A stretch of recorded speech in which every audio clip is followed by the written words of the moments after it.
আপনারা দেখছেন STSP news Bangla সরাসরি হরিরামপুর থেকে।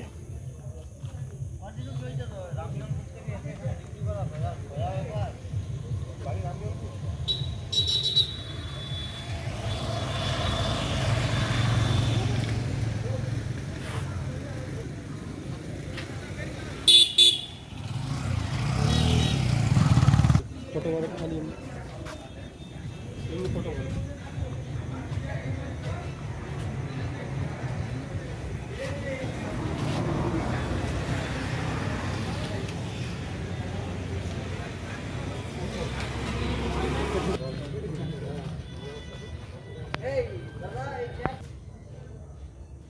আমরা সবাই নাকি।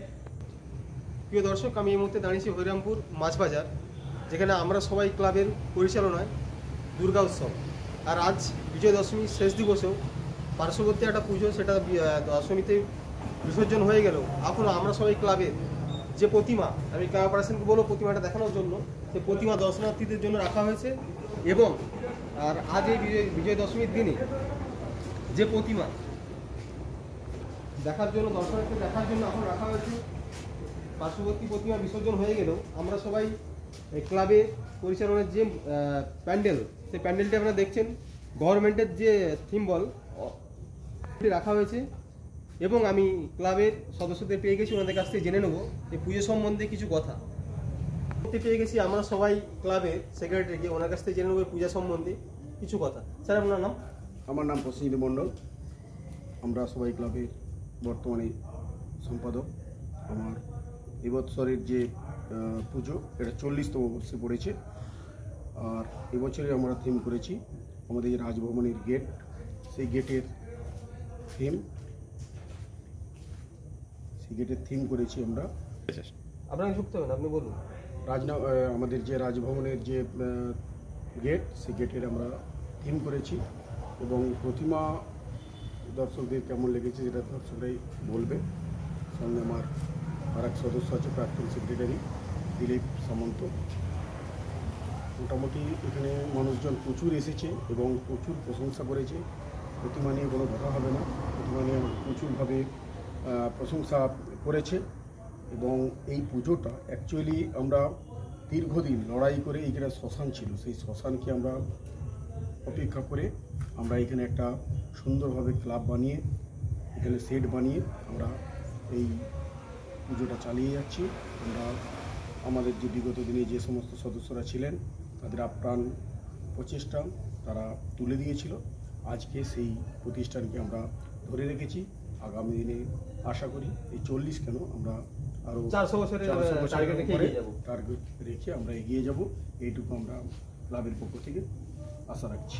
আচ্ছা, হঠাৎ আপনার এই থিমটাই বেছে নিয়ে নিন, আরও তো অনেক থিম আছে।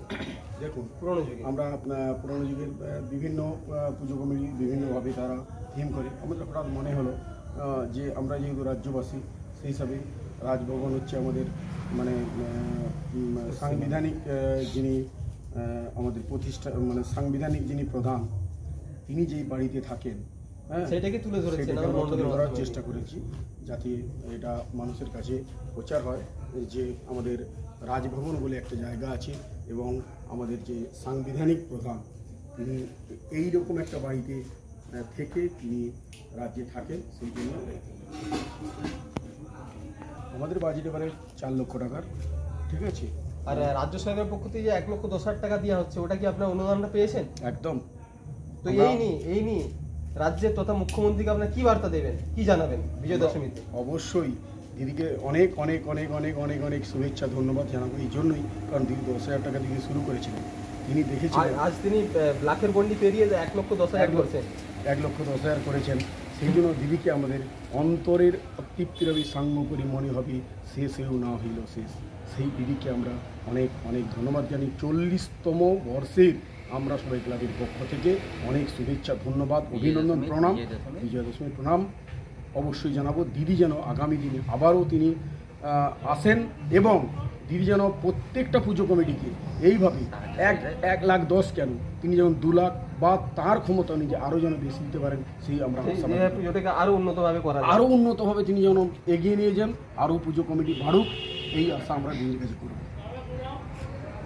ক্যামেরায় এস পাত্র, এস প্রামাণিকের সঙ্গে আমি রাজীব, STSP নিউজ বাংলা, হরিরামপুর থেকে আমরা সবাই ক্লাব এর পুজো আরও দীর্ঘজীবী হোক এই প্রত্যাশা রেখে সরাসরি হরিরামপুর থেকে আমি রাজীব, STSP নিউজ বাংলা, সবার খবর সবার আগে।